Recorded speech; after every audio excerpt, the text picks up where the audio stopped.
Guys, good morning, welcome back to my channel. কেমন আছো তোমরা সবাই? আমি তো খুব ভালো আছি। আর আজকে হলো শনিবার, আর এখন বাজে কটা দেখি, দাঁড়াও, এখন বাজে 9:30। তো আজকে ব্লগটা আমি এখন থেকে শুরু করছি। তো দেখতেই তো পাচ্ছ যে আমরা বোনের বাড়ি এসেছি, মানে ননদের বাড়ি এসেছি। তো আজকেই চলে যাব, আজকে যাব বলতে আমাদের বাড়ি যাব আজকে। তো তারপরে ওখান থেকে আবার যাবো শ্বশুর বাড়ি, কারণ আমরা তো একটা জায়গায় যাব। তো আমার বাড়ি থেকে একটা জিনিস নেওয়ার ছিল, ওই জন্য ওই জিনিসটা নিতেই যেতে হবে আর কি। যাওয়ার খুব একটা ইচ্ছা নেই, কারণ পরের খুব চাপ হয়ে যাবে, কারণ জার্নিটা একটু বেশি হয়ে যাবে ওর। আমার তো কোনো প্রবলেম, কারণ আমি তো সারাদিন বাড়িতে থাকবো, তো আমি তো রেস্ট নিতে পারবো, কিন্তু ও তো পারবে না। কারণ কালকে আমাদের বাড়ি থেকে শ্বশুরবাড়ি যাব, তারপরে ও আবার ডিউটিতে চলে যাবে, ডিউটি থেকে আবার রাতে আবার ওখানে যাব। তো সেজন্য ওর চাপটা একটু বেশি হয়ে যাবে। তো কিছু করার নেই, জিনিসটা তো নিতেই হবে। তো চলো দেখতে থাকো ভিডিওটা। আর আমাদের চা খাওয়া হয়ে গেছে, আর এখন ব্রেকফাস্ট করব। তো দেখি, চলো যে আজকে ব্রেকফাস্টে কি কি আছে। তো চলো আমরা খেয়ে নিই। আর দেখো, শুয়ে আছে। কোথাও ঘুরতে আসলে খুব ভালো হয়, সারাদিন শুয়ে থাকতে পারে আর ফোন ঘাঁটতে পারে। তো চলো দেখতে থাকো। সকালে জলখাবার লুচি, আর ওটা হলো ঘুগনি, স্যালাড, মিষ্টি। তো চলো খেয়ে নিই। তো ফ্রেন্ডস, এই দেখো খেয়ে দিয়ে একটু শুলাম, আর এখন রেডি হব। কারণ কালকে যে ইস্কন মন্দিরে গেছিলাম, তো ওটাকে পুরোটা ঘোরা হয়নি, কারণ প্রচণ্ড ভিড় ছিল ওখানে, তোমরা তো দেখতেই পেলে। তো এর জন্য, আর কালকে আমরা আসার সময় গেছিলাম, একটু টায়ার্ডও ছিলাম, এর জন্য বেশি ঘুরিনি। তো আজকে আবার যাব ওখানে পুরো ঘুরতে। তো চলো তোমরা দেখতেই পাবে, আর তোমাদেরকেও দেখাবো ওখানে কি আছে না আছে। তো চলো দেখতে থাকো ভিডিওটা। তো ফ্রেন্ডস, এই দেখো আমরা রেডি হয়ে গেছি। আর এই দেখো আমি এই শাড়িটা পরেছি, এটা বোনের শাড়ি। কীরকম লাগছে অবশ্যই কমেন্ট করে জানিও। আর এই দেখো পর, এদিকে আসো। আর আমি একেবারে স্নানও করে নিয়েছি, কারণ ঘুম পাচ্ছিল, স্নান করে ঘুম কাটালাম। ঘুম কাটিয়ে আবার স্নান করে আবার এসে আবার ঘুম। তো চলো আমাদের দেখাবো আমরা কোথায় যাচ্ছি।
এসেছি আর প্রচণ্ড রোদ, একদম ভাল লাগছে না, বিচ্ছিরি লাগছে রোদের মধ্যে, হেভি রোদ হেভি।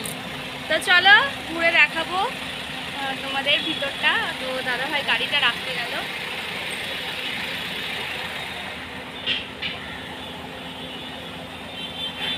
অনেকটা মাঠ, পেছনের দিকটা প্রচুর। এইভাবে তোমার হচ্ছে বাইক রাখা, গাড়ি রাখার জায়গা 10, এমনি এর টোকেন সিস্টেম আছে, ঠিক আছে।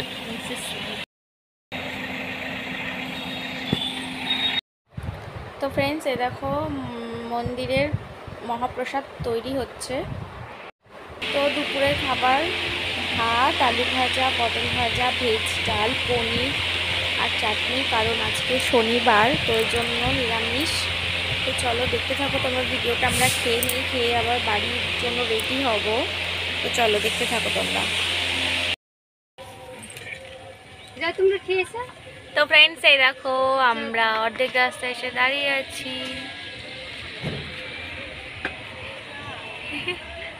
অর্ধেক রাস্তায় হ্যাঁ, তো এখানে বাস দাঁড়িয়েছে, অনেক দূরপাল্লার লোকের আছে, খাওয়া দাওয়া করবে, এর জন্য বোরিং। তো ফ্রেন্ডস, এই দেখো আমরা বাড়ি চলে এসেছি, আর বাড়ি এসে ফ্রেশও হয়ে গেছি।